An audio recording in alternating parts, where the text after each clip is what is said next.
Hi, I'm Tim. Welcome and thanks for logging on. If you love this watch, email me, tmosso@thewatchbox.com. It's in the description below.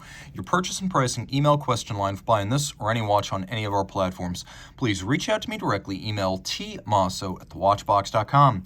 Today, we're discussing a 2020 model year launch of 500 pieces in a limited edition. This is the IWC Big Pilot's Watch Spitfire Big Date Bronze Mission Accomplished, and that refers specifically to the global flight of the Silver Spitfire, first restored and then flown in a circumnavigation of planet Earth with IWC sponsorship.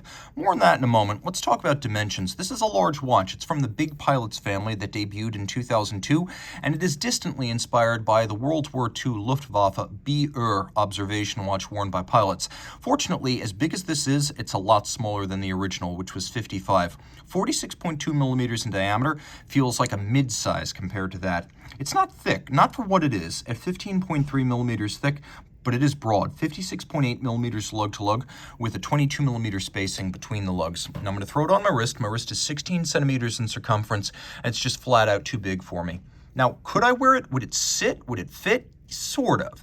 It would be comfortable and it would stay put, but I think that when lugs extend beyond your wrist, the watch is too big aesthetically. And you can see down the barrel, likewise, the same phenomenon.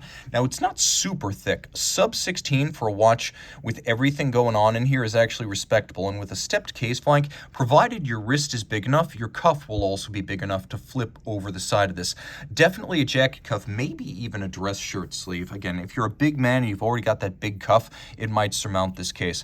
The strap is high grade. You can see it's got matching bronze rivets, a contrasting off-white stitch for a little bit of simulated patina.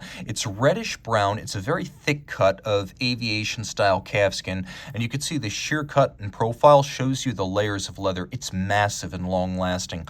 On the bottom, black calfskin. This is an IWC factory strap, no crimping, no gouging. You can see brand new condition, matching bronze pin buckle. This is quite patinated, though tastefully so, and you can see that there's a nice contrast between the gradient patina across the different surfaces. The crown is massive. This is a Big Pilot's watch, and it has a crown to match. 10.7 millimeters in diameter. I just measured it, so I can confirm. Now, to prevent the bronze from dyeing the back of your wrist, well, you have titanium hardware on the reverse side, and so that is one concession to practicality. But you can see it is the classic Big Pilot's watch blended lug profile. The lug spacing at 22 millimeters is quite broad by the standards of any watch, but here it looks proportional to everything else. The crown is screw down. The watch is 60 meters water resistant. Put it on a water resistant strap. You can swim with this on the surface. 60 meters with the screw down is good for that. It's also anti-magnetic with a soft iron cage to protect the movement, and it's secured against explosive decompression of an airplane cockpit. Yes, really. If you're in an airplane cockpit that suddenly explosively decompresses, the watch will not eject its sapphires, nor will it eject its seals, nor will it compromise its water resistance. That's pretty impressive. We have golden accents, the hands on the dial side. We have a combination of Fotina and standard print, which is a little unusual, but it actually works. The dial is an olive green military-themed matte finish. We have white printing for high contrast, and then at the four corners, we have the Fotina, which matches the off-white of the stitching in the strap. Taking a quick look in the dark, you can see the four corners are luminescent. We have broadsword style hands of extraordinary span. The watch is made in Schaffhausen, reminding you that IWC is a German-Swiss northeastern brand based out of the northeast of Switzerland and actually founded by an American in 1868. The French-Swiss wanted nothing to do with an American and his notions of mass production, whereas the German-Swiss were more amenable to the proposal, and they created a very forward-looking, even electrically powered manufacturer in the late 19th century. So that is the origin of the location in Schaffhausen. Now, we have other elements here. Decidedly historically incorrect is the Grand Date, which is grand in every way. Now, this watch is called the Big Date, so I probably shouldn't use the Grand Date nomenclature because we're not in a French-speaking region of Switzerland.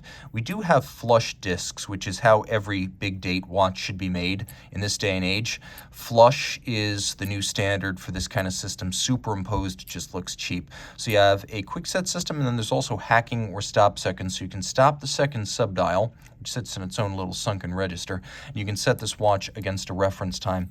Now, because we are celebrating the silver Spitfire, you can't quite see as much of the movement, but that serves an important purpose. It allows that full encompassing soft iron cage to protect the movement against magnetism.